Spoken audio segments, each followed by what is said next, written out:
It's time for Goku to go.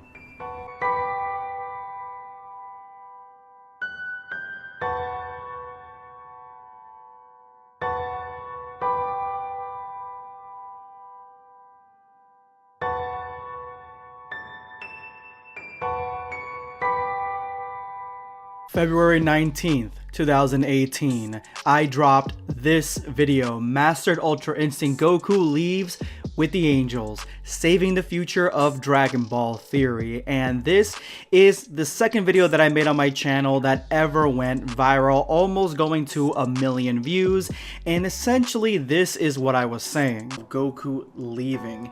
And by this I mean him running off with the Angels, or more specifically the Grand Priest. Now, toward the end of this tournament, or at the end right now, we see Goku attaining Mastered Ultra Instinct, and this form, a lot of people have pointed out, is very reminiscent of something similar to an angel form. I mean, he even has the white hair as the Angels have, and the only other people that we know that have mastered Ultra Instinct are the Angels. So with him going into this full-on angel form, I think it would be fantastic if this was a permanent form for Goku. All that fan art that we got back in those Dragon Ball Z days where we see Goku with the angel wings, Dragon Ball Super had just made it a possibility or a reality, and Goku has turned not into an angel, but his powers are on that same level, and this transformation is a permanent one. I think it's a real wasted opportunity if this transformation is not permanent. You have to understand, this is right before the ending of the Tournament of Power,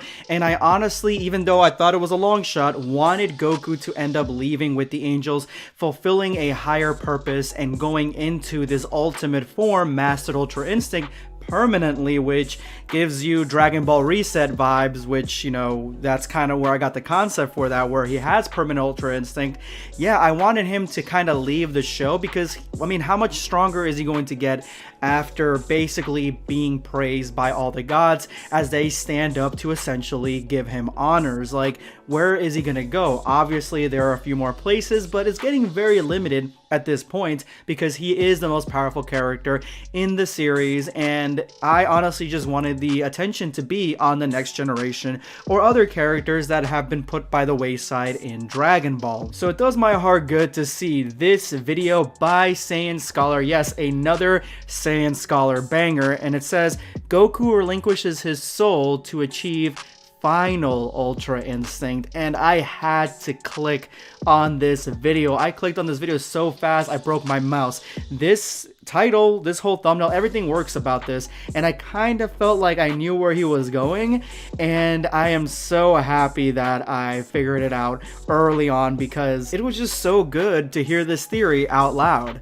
Whis destroyed Goku in training. If these are not signs that Goku has or will eventually reach his limit, I don't know what is.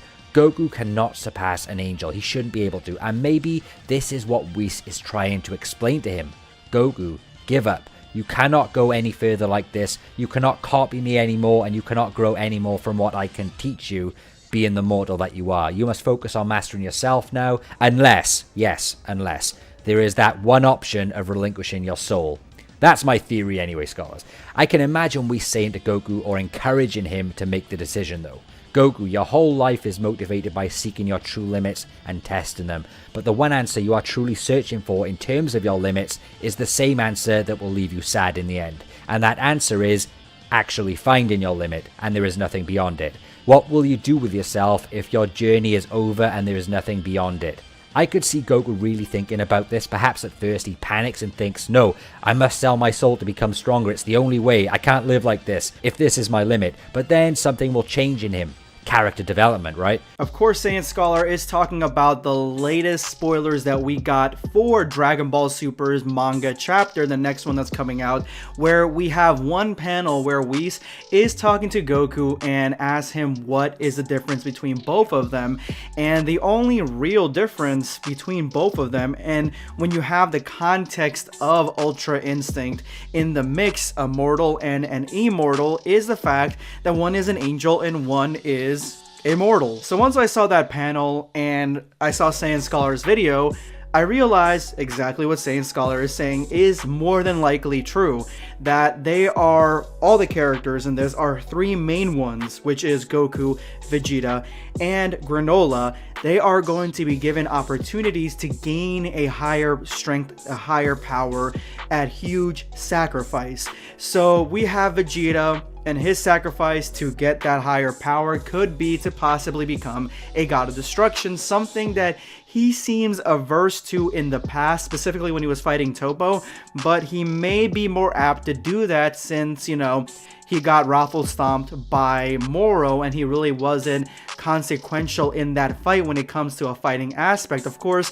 as a supporting character in that fight, he was really good. You know, he ended up beating all the power out of Moro, and then he diverted everyone's power to Goku, so he was integral in those aspects, but at the same time, he wants to be a combatant. He wants to be stronger than Goku, so he may actually go that route to want to become a god of destruction, but when you become a god of destruction, you end up having to leave everything behind, and he would have to leave his family that he cares a lot for. This honestly would be a really interesting journey for Vegeta because of the fact that Vegeta has been shown in Dragon Ball Super to care about his family a lot. He has grown to care about his family a lot. So for him to be given the option to be removed from them completely and seeing how he battles that with the fact that he wants to become stronger is going to be very interesting. In contrast, Goku loves his family, but he left after